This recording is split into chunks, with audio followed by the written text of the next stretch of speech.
আসসালামু আলাইকুম। এখন দেখবেন সংবাদ শিরোনাম।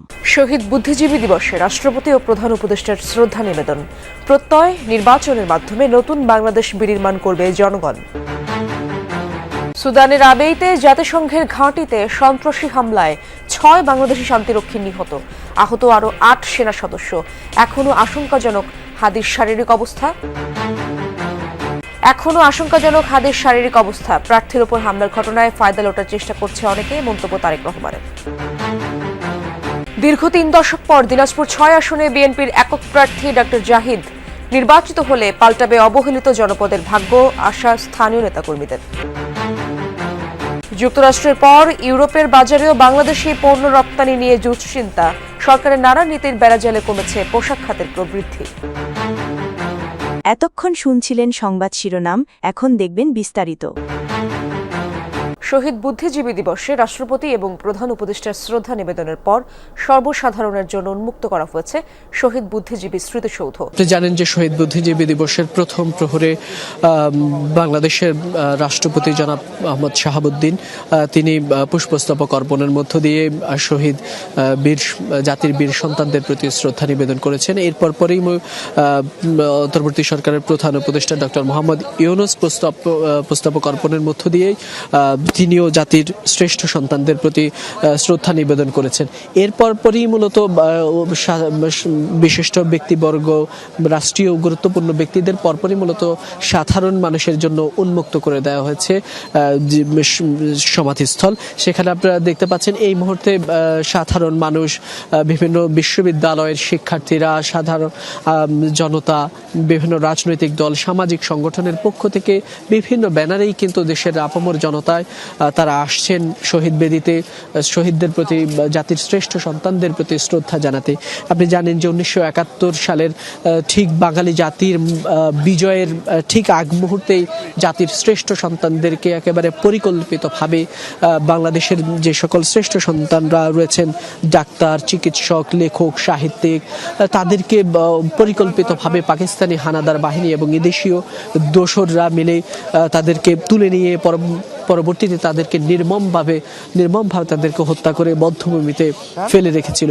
সুদানের আবেইতে জাতিসংঘের ঘাঁটিতে সন্ত্রাসী হামলায় শান্তিরক্ষী মিশনে দায়িত্বরত বাংলাদেশ সেনাবাহিনীর ৬ সদস্য নিহত হয়েছেন, আরও ৮ সেনা সদস্য আহত হয়েছেন।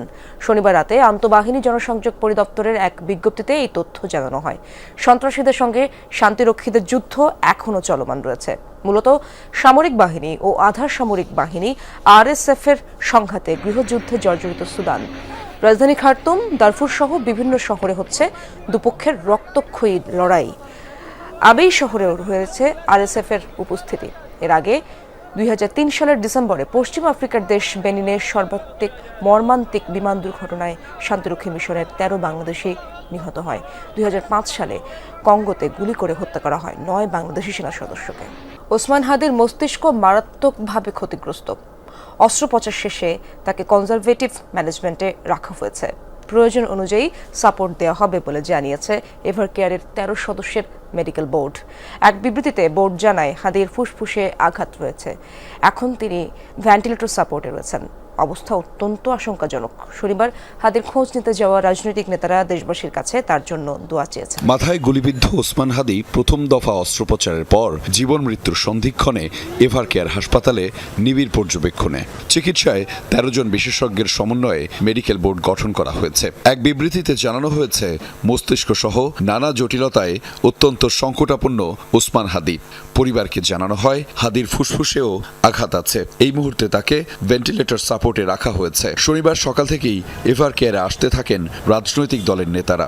গণমাধ্যমে তারা দাবি করেন, নির্বাচন সামনে রেখে 50 জন প্রার্থীকে টার্গেট করেছে পতিত আওয়ামী লীগ। এর প্রথম শিকার ওসমান হাদি। এই ব্যর্থতার দায় স্বরাষ্ট্র উপদেষ্টাকে নিতে হবে বলেও জানান তারা।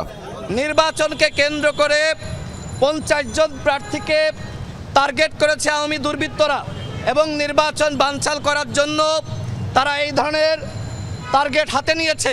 যেই হাদি একা বাংলাদেশকে প্রেজেন্ট করেছে, যেই হাদি একা জুলাইকে সারা বাংলাদেশের প্রতিটি গ্রামে গঞ্জে ঘুরে ঘুরে প্রতিষ্ঠিত করেছে, সেই হাদির উপর আক্রমণ করে জুলাইকে তারা দমিয়ে দিতে চেয়েছে। সবার মধ্যে একটা ভয় ছড়ানোর চেষ্টা, যারা চায় বাংলাদেশে নির্বাচন না হোক, বাংলাদেশে গণতান্ত্রিক পরিস্থিতি ফিরে না আসুক, তারাই আজকে হাদির উপরে এই আক্রমণ করেছে বলে আমরা মনে করি।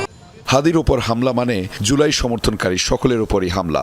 তাই অন্তর্বর্তী সরকারকে দ্রুত আইন শৃঙ্খলা নিয়ন্ত্রণে মনোযোগ দেওয়ার দাবিও জানিয়েছেন নেতারা। দীর্ঘ ৩ দশকের অপেক্ষার অবসান ঘটিয়ে দিনাজপুর ৬ আসনে একক প্রার্থী ঘোষণা করেছে বিএনপি। এবার আসনটিতে বিএনপির একক প্রার্থী দলের স্থায়ী কমিটির সদস্য doctor AZM Zahid Hossain. Chairperson Begum Khaleda জিয়ার ব্যক্তিগত এই চিকিৎসকের হাতেই উঠেছে ধানের শীষ প্রতীক। দীর্ঘ প্রতীক্ষার পর এমন প্রার্থী পেয়ে উচ্ছ্বসিত স্থানীয় বিএনপি নেতাকর্মীরা। ভারত সীমান্তবর্তী হাকিমপুর, বিরামপুর, নবাবগঞ্জ ও ঘোড়াঘাট উপজেলা নিয়ে দিনাজপুর ৬। স্বাধীনতার পর থেকে এই আসনে ধানের শীষের একক প্রার্থী দিতে পারেনি বিএনপি। এবারে নির্বাচনে বিএনপির স্থায়ী কমিটির সদস্য ও চেয়ারপারসন বেগম খালেদা জিয়ার ব্যক্তিগত চিকিৎসক ডাক্তার এজেডএম জাহিদ হোসেনকে ধানের শীষের একক প্রার্থী ঘোষণা করা হয়েছে। দীর্ঘ ৩০ বছর পর নিজ দলের একক প্রার্থী পেয়ে উচ্ছ্বসিত দলের নেতাকর্মীরা। বিগত ৩০ বছর ধরে আমরা কোনো প্রার্থী পাইনি, আমরা হাকিমপুরে আজকে ধানের শীষে প্রার্থী পেয়েছি, এই জন্য আমরা আনন্দিত।